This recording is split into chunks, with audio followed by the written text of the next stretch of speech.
Ekaristi dan sholat itu adalah dua corak ibadah Kristiani perdana.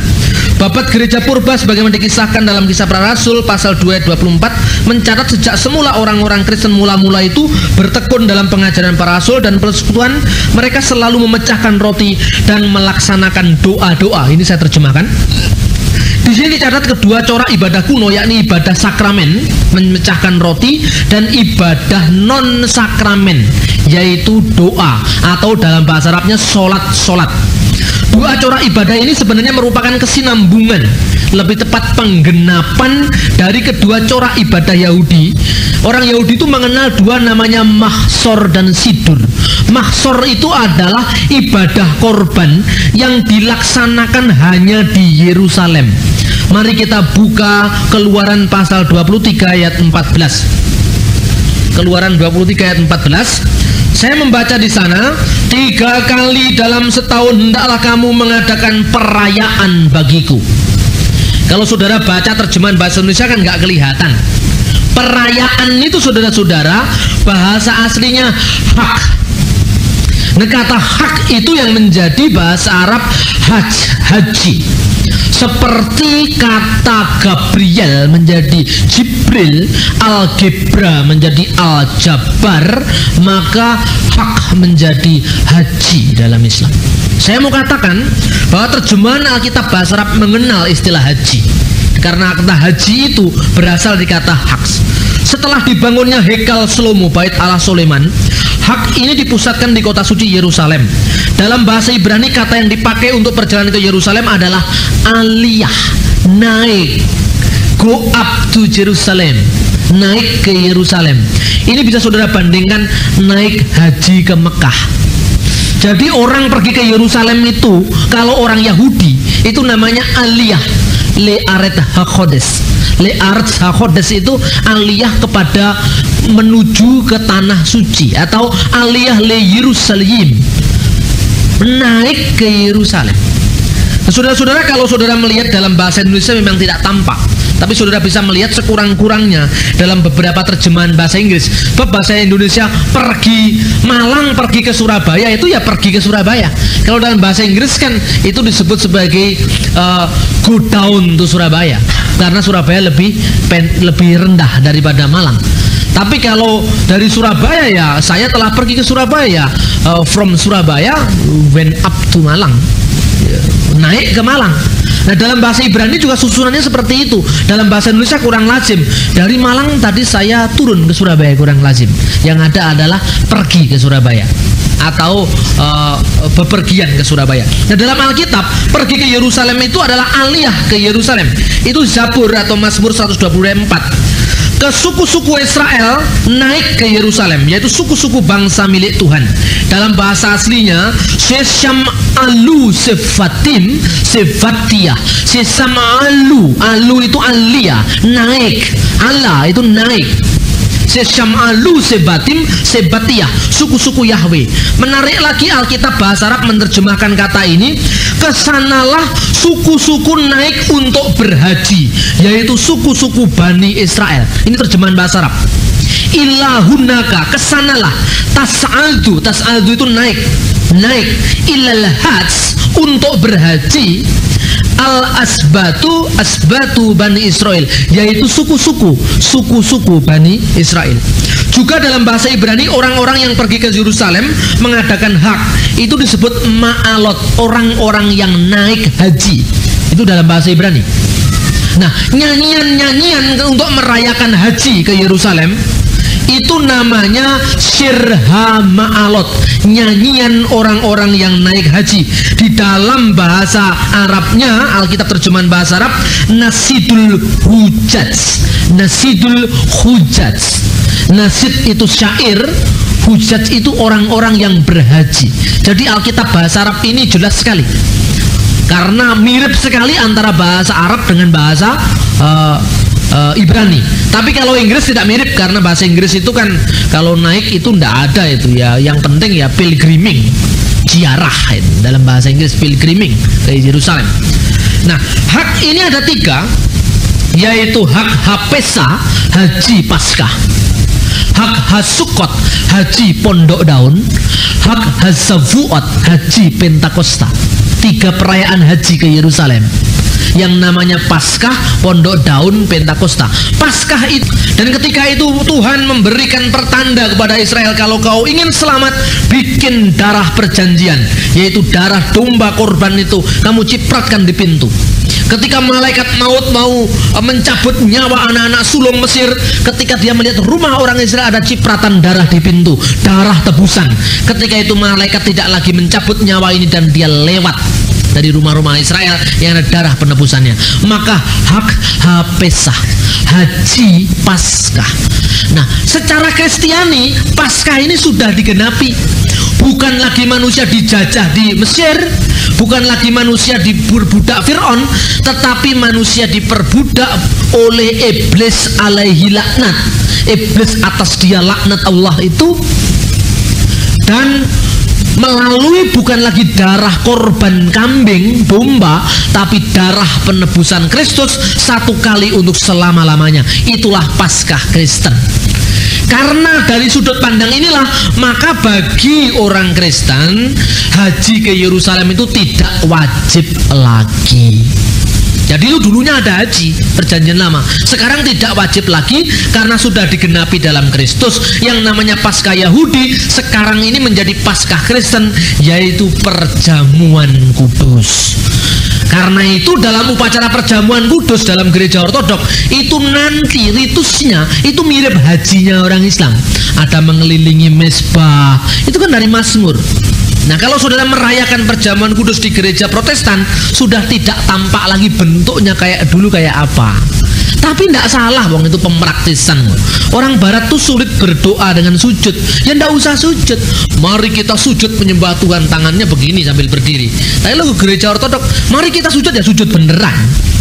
Mari kita membungkukkan diri, ya membungkuk rukuk beneran. Itu orang timur dengan orang barat bedanya. Nah saudara, itu haji yang pertama. Yang kedua itu namanya sidur. Sidur itu ibadah harian. Nah ibadah harian itu sebetulnya ada di orang-orang Kristen itu yang namanya adalah bahasa aslinya, bahasa Tuhan Yesus itu adalah Kisah Rasul 4 ayat 2 ayat. Ini miripnya antara bahasa Arab dengan bahasa Ibrani. Nah, ritus-ritus sholat ini sebetulnya itu selota. Selota itu sholat. Nah, kalau saudara melihat tadi ada nyanyian Salu Salom Yerusalem, Salu Shalom. Nah, saudara-saudara, itu jadi beberapa hal yang perlu dicermati mengenai ibadah sholat. Pada suatu hari menjelang waktu sembahyang, di situ ada waktu sembahyang, yaitu pukul 3 petang. Naiklah Petrus dan Yohanes ke bait Allah. Petrus dan Yohanes sholat asar di bait Allah. Pukul 3 petang, 3 sore. Loh, ini mungkin kebetulan aja lah Pak waktunya. Ini kan menjelang waktu sembahyang. Ya ada waktunya. Oh, kalau kebetulan nggak hanya satu. Kisah Rasul pasal 10 ayat 9. 10 ayat 9. Keesokan harinya, ketika ketiga orang itu berada dalam perjalanan di dekat kota Yope, kira-kira pukul 12 tengah hari, naiklah Petrus ke atas rumah untuk berdoa. Kira-kira pukul 12 tengah hari, Sohorayim bahasa Ibrani, bahasa Arabnya duhur. Petrus sholat duhur. Nah, cobaan ini Alkitab ini. Loh, mungkin juga kebetulan waktu-waktu itu. Baca lagi ayat 30. Jawab Kornelius, 4 hari yang lalu kira-kira pada waktu yang sama seperti sekarang, catat bagaimana rasul-rasul dan umat Kristiani mula-mula dengan setia menunaikan waktu-waktu tersebut. Dalam Alkitab terjemahan bahasa Indonesia, penyebutan waktu-waktu sudah disesuaikan dengan perhitungan waktu modern. Nah, saudara-saudara, itu data-data Kisah Para Rasul. Lalu kenapa kita sembahyang jam 12 malam? Itu antara lain kitab Jabur 19:62. Jabur pasal 119 ya, 119 ayat 62. Padamu tengah malam aku bangun untuk bersyukur kepadamu. Apakah ini juga dilestarikan oleh para rasul? Kisah Rasul 16 ayat 25. Kisah Rasul pasal 16 ayat 25. Di sini disebutkan, Tetapi kira-kira tengah malam Paulus dan Silas berdoa dan menyanyikan puji-pujian kepada Allah. Jadi itu tradisi-tradisi purba. Lalu mengapa 7 kali? Dan itu memang hitungan yang ada di Alkitab. Mazmur 119 164. Pasal 119 ayat 164. 7 kali dalam sehari aku memuji-muji engkau karena hukum-hukummu yang adil.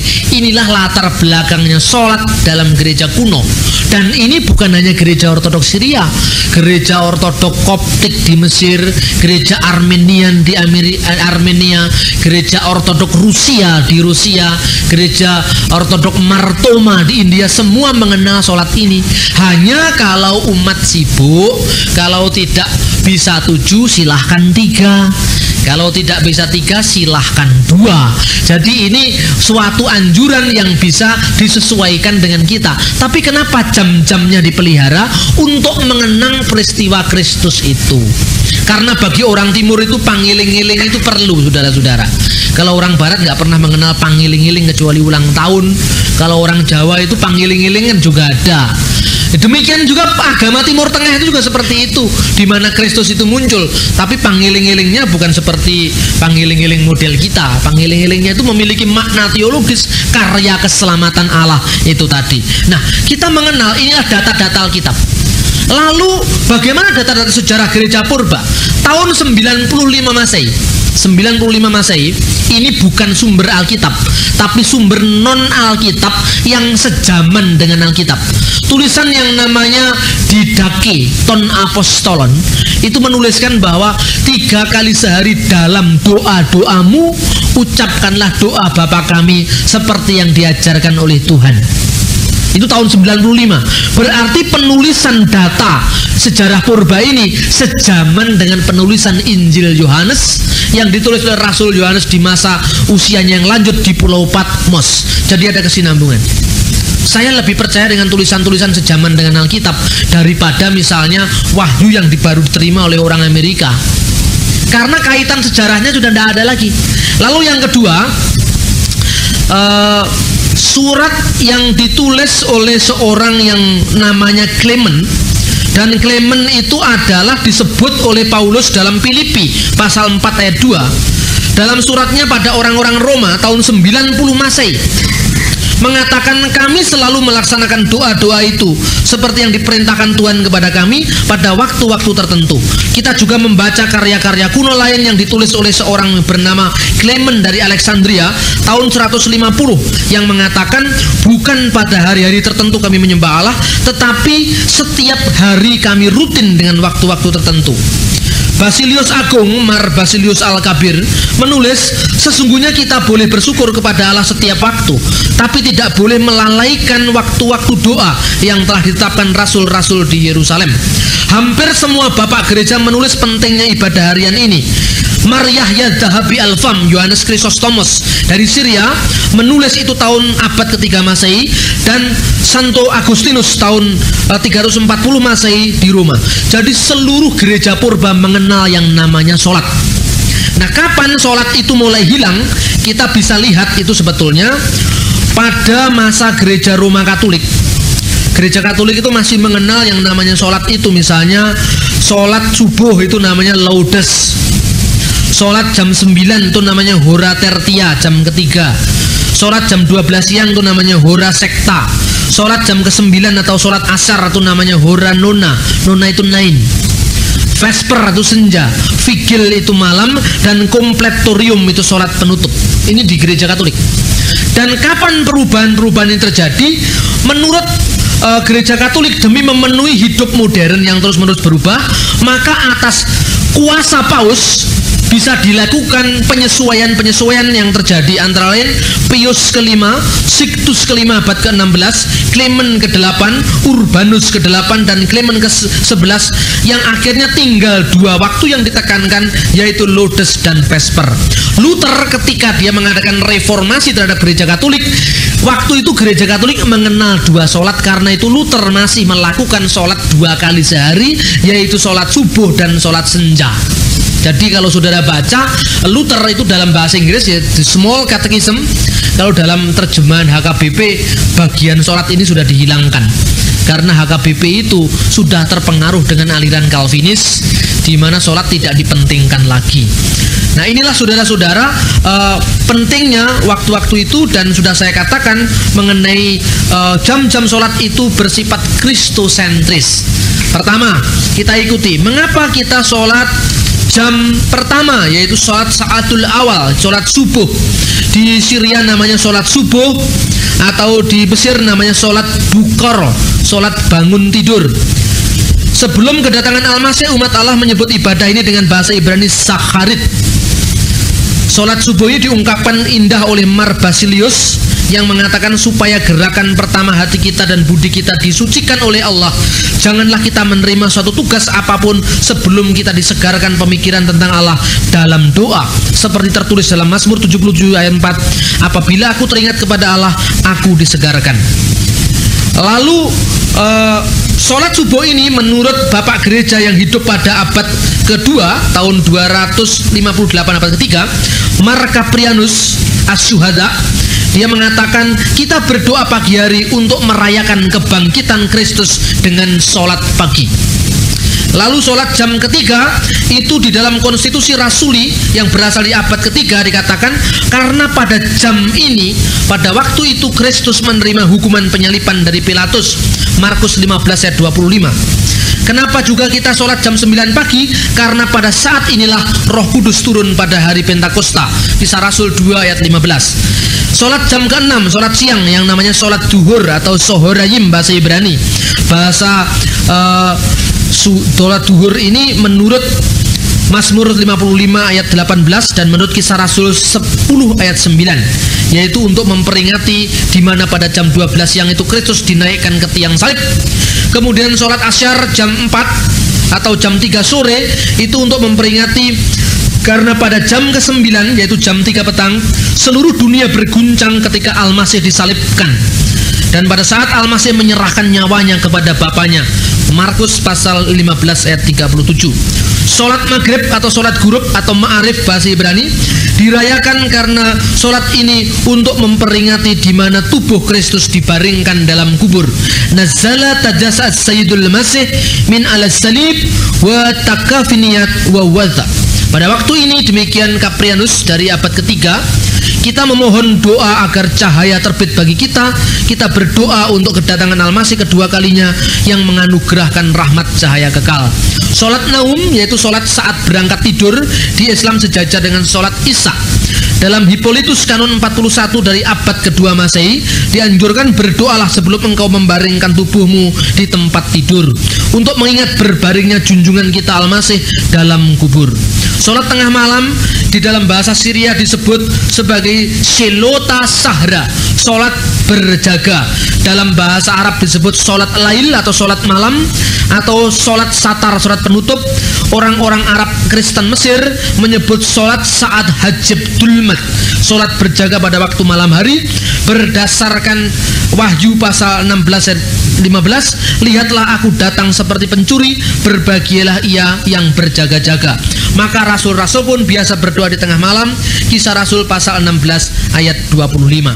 Itu sekedar sekilas tentang teologinya sholat dan latar belakang sejarahnya. Jadi mulai abad pertama, abad kedua, abad ketiga sampai abad sekarang itu ada data tentang sholat 7 waktu ini.